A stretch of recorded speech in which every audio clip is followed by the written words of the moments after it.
ಸಂಜೆ ಸುಮಾರು 4:45ಕ್ಕೆ ಕಟ್ಟೆಮಾಡ ಮೃತ್ಯುಂಜಯ ದೇವಸ್ಥಾನ ಅರ್ಚಕರೊಬ್ಬರನ್ನು ಇಬ್ಬರು ಹೋಗಿ ಅವರ ಮನೆಗೆ ಹೋಗಿ ಮನೆಯಿಂದ ಹೊರಗೆ ಕರೆದು ಅವರನ್ನು ಅಸಾಲ್ಟ್ ಮಾಡಿರೋದು ಕಂಡು ಬಂದಿದೆ. ಸೊ ನಾನು ಅವರು ಅರ್ಚಕರವರ ಜೊತೆ ಹೋಗಿ ಮಾತಾಡಿ ಏನಾಗಿದೆ ಅಂತ ತಿಳ್ಕೊಂಡಿದ್ದೀನಿ.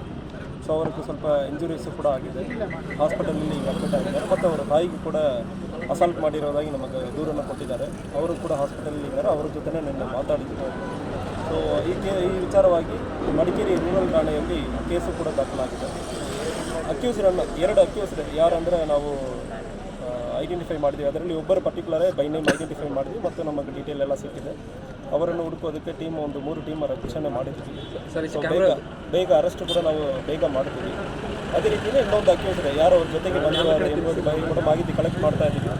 ಸೊ ಯಾರಂದರೆ ಎಕ್ಸಾಕ್ಟ್ಲಿ ಕನ್ಫರ್ಮ್ ಆದಮೇಲೆ ನಾವು ಮಾಹಿತಿಯನ್ನು ತಿಳಿಸ್ತೀವಿ.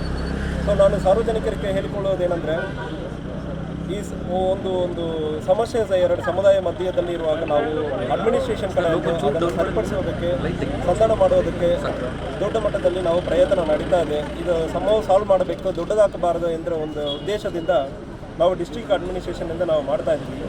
ಇಂತಹ ಒಂದು ಸಣ್ಣಪಟ್ಟ ಘಟನೆಗಳು ಇಲ್ಲ ಒಂದು ಹೊಡೆದಾಟ ಉದ್ದೇಶಪೂರ್ವವಾಗಿ ಕೆಲವೊಬ್ಬರು ಈ ಅವಕಾಶವನ್ನು ಉಪಯೋಗ ಮಾಡಿಕೊಂಡಿರ್ತಾರೆ. ಅವಾಚ್ಯ ಶಬ್ದಗಳನ್ನು ಉಪಯೋಗಿಸುವುದು ಮತ್ತು ಸೋಷಿಯಲ್ ಮೀಡಿಯಾನಲ್ಲಿ ತುಂಬ ಹೈಲೈಟ್ ಮಾಡೋದು ಮತ್ತು ಯಾವುದೇ ಒಂದು ಅವಕಾಶ ಸಿಗುತ್ತೆ ಅಂದರೆ ದೊಡ್ಡ ಮಟ್ಟದಲ್ಲಿ ಹಾಕೋದು. ಅವರು ಪರ್ಸನಲ್ಗೆ ಒಳ್ಳೆಯದು ಮಾಡಬೇಕಂದ್ರೆ ಈ ಸಮುದಾಯಕ್ಕೆ ಒಂದು ಒಳ್ಳೆಯ ರೀತಿಯಲ್ಲಿ ಓದುವ ಹುಡುಗರಿಗೆ ಯಾವುದು ಮಾಡೋದಕ್ಕೆ ಯಾರು ಈ ಸಮುದಾಯದಲ್ಲಿ ನಾವು ಮುಂದೆ ಬರೋದು ತುಂಬ ಕಮ್ಮಿ ಇದೆ. ಕೆಟ್ಟದ್ದು ಮಾಡೋದಕ್ಕೆ ಭಾಳಷ್ಟು ಕೆಟ್ಟ ಹುಳಗಳು ಈ ಸಮುದಾಯದಲ್ಲಿ ಇದೆ. ಸೊ ಅವರಿಗೆ ಸಮುದಾಯದಿಂದ ಯಾರು ಸಂಘದಿಂದ ಯಾರು ಸಹಕಾರ ಕೊಡಬಾರದು ಅಂದರೆ ಹೇಳ್ಕೊಡ್ತೀನಿ.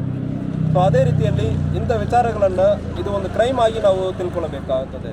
ಇವರು ಒಂದು ವ್ಯಕ್ತಿ ಮಾಡಿರೋದು, ಆ ವ್ಯಕ್ತಿಗೆ ಮೇಲ್ಗಡೆ ಕಾನೂನು ರೀತಿಯಲ್ಲಿ ಕಠಿಣ ಕ್ರಮ ಕೈಗೊಳ್ಳಬೇಕಾಗುತ್ತದೆ. ಇದನ್ನು ಒಂದು ಸಮುದಾಯವನ್ನೇ ಮಾಡಿರೋದು ಯಾವುದೇ ಆಗಲಿ ಈ ಎಂಟೈರ್ ಇಶ್ಯೂನಲ್ಲಿ ಒಂದು ಸಣ್ಣ ಡಿಸ್ಪ್ಯೂಟ್ ಇದೆ. ಸೊ ದೇವಸ್ಥಾನ ವಿಚಾರದಲ್ಲಿ ಡಿಸ್ಪ್ಯೂಟ್ ಇರುವುದು ನಿಜ, ಎಲ್ಲರಿಗೂ ಗೊತ್ತಿದೆ. ಅವರು ನಾವು ಹೋಗೋದಕ್ಕೆ ಬೇಕಂದ್ರೆ ಹೇಳ್ತಾ ಇದ್ದಾರೆ, ಇಲ್ಲ ಇದು ಎಲ್ಲರೂ ಸಮಾನತವಾಗಿರಬೇಕಂದ್ರೆ ಒಂದು ಡೆಸಿಷನ್ ತೊಗೊಂಡಿದ್ದಾರೆ. ಅದ್ರ ಬಗ್ಗೆ ಸಂಧಾನ ಮಾಡೋಣ. ಬಟ್ ಈ ಸಂದರ್ಭವನ್ನು ಉಪಯೋಗಿಸಿ ಮಾಡಿಕೊಂಡು ಸಮುದಾಯದಲ್ಲಿ ಶಾಂತಿ ಭಂಗ ಉಂಟು ಮಾಡೋದಕ್ಕೆ ಮತ್ತು ತನ್ನ ಲೀಡರ್ಶಿಪ್ ತಗೊಳ್ಳೋದಕ್ಕೆ ಒಂದು ಕೆಟ್ಟ ಹುಳಗಳು ಈ ಸಮುದಾಯದಲ್ಲಿ ಯಾವುದೇ ಅವಕಾಶ ಸಿಗುತ್ತಂದರೆ ನೋಡ್ತಾ ಇರ್ತಾರೆ.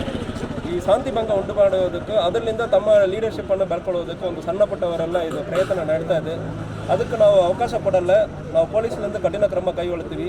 ಇಂಥವರನ್ನು ನಾವು ಕ್ರಿಮಿನಲ್ ಆಗಿ ಟ್ರೀಟ್ ಮಾಡ್ತೀವಿ. ಇಂಥವರಿಗೆ ನಾವು ಯಾವುದೇ ಯಾವ ಸಮುದಾಯದಲ್ಲಿ ಮಾಡಿರೋದು ಹಿಂದೆ ಆಗಿರೋ ಘಟನೆಗಳು ಇರಲಿ, ಇದು ಆಗಲಿ, ಅವ್ರಿಗೆ ನಾವು ಯಾವುದೇ ಒಂದು ಸಮುದಾಯ ಸಪೋರ್ಟ್ ಅಂದರೆ ನಾವು ಐಡೆಂಟಿಫೈ ಮಾಡಲ್ಲ. ಅವರು is individual and is individual criminal ಯಾರು ಮಾಡ್ತಾರಂದರೆ ಹಾಗೇನೆ ನಾವು ಟ್ರೀಟ್ ಮಾಡ್ತೀವಿ. ಯಾವ ಸೆಕ್ಷನ್ ತನ್ನ ಮರ್ಡರ್ ಮಾಡೋದಕ್ಕೆ ಬಂದಿರೋದಾಗಿ ಹೇಳಿದ್ದಾರೆ. ಅದೇ ಪ್ರಕಾರ ಅಟೆಂಪ್ಟ್ ಮಾಡೋ ಸೆಕ್ಷನಲ್ಲಿ ಮಾಡ್ತೀವಿ. ಮತ್ತು ಅದು ವೈಯಕ್ತಿಕ ವಿಚಾರ, ಗುತ್ತಿ ಹಾಕೋ ವಿಚಾರ.